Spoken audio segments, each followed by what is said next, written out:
Hello friends, இன்னைக்கு நம்ம சேனலில் ஹெல்த்தியான ஒரு வாழைப்பூ வடை எப்படி பண்ணுறதுன்னு நம்ம பார்க்கலாமா?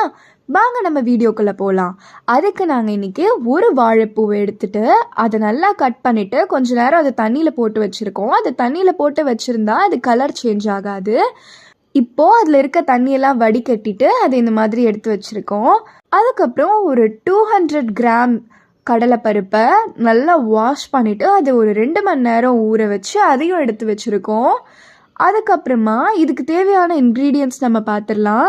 அதுக்கு 2 வெங்காயத்தை இந்த மாதிரி நறுக்கி வச்சுருக்கோம். மீடியம் சைஸ் வெங்காயமாக எடுத்துக்கோங்க. அதுக்கப்புறமா ஒரு 2 துண்டு இஞ்சை நல்லா இந்த மாதிரி குட்டி குட்டியாக கட் பண்ணிவிட்டு அதையும் எடுத்து வச்சுக்கோங்க.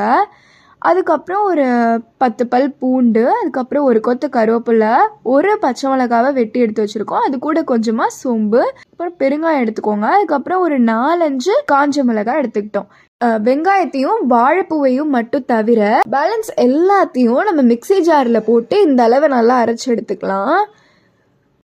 நீங்கள் ரொம்ப மையா அரைக்க தேவையில்ல, கொஞ்சம் இந்த மாதிரி கொரன்னு அரைச்சி எடுத்து வச்சுக்கலாம். இப்போது அது கூட நம்ம எடுத்து வச்சுருந்த வெங்காயத்தையும் வாழைப்பூவையும் உப்பு கொஞ்சம் ஆட் பண்ணிவிட்டு, உப்பு உங்களுக்கு தேவையான அளவு ஆட் பண்ணிக்கோங்க. இது எல்லாத்தையும் ஆட் பண்ணிவிட்டு அதை நல்லா பிசைஞ்சு விட்டுருங்க. அது நல்லா இந்தளவு பிசைஞ்சதுக்கப்புறமா அதை நம்ம கையில் எடுத்து இந்த மாதிரி அதை நல்லா தட்டி இந்த ஓரங்களெல்லாம் ஷேப் பண்ணிக்கோங்க.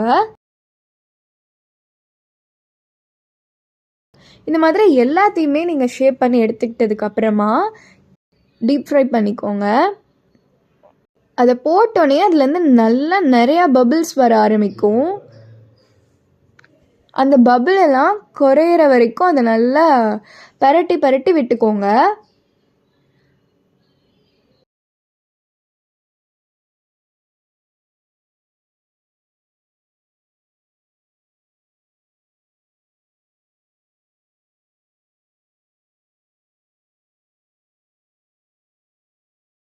இப்போ பார்த்தீங்கன்னா 5 மினிட்ஸ் ஆகியிருக்கு. அந்த பபிள்லாம் கம்மியாகி நம்மளோட வாழைப்பூ வடை நல்லா ரெடியாகி வந்திருக்கு. இப்போ பாருங்கள் அது எந்த அளவு நல்லா கிறிஸ்பியாக ரெடியாகி வந்திருக்குன்னு. அவ்வளோதாங்க, நம்ம ஹெல்த்தியான வாழைப்பூ வடை நம்ம வீட்டிலே ரெடி பண்ணிட்டோம். இதை நீங்களும் உங்கள் வீட்டில் செஞ்சு பார்த்துட்டு எப்படி இருக்குன்னு கமெண்ட் பண்ணுங்கள், லைக் பண்ணுங்கள், ஷேர் பண்ணுங்கள், சப்ஸ்கிரைப் பண்ணுங்கள். வாங்க சாப்பிடலாம்.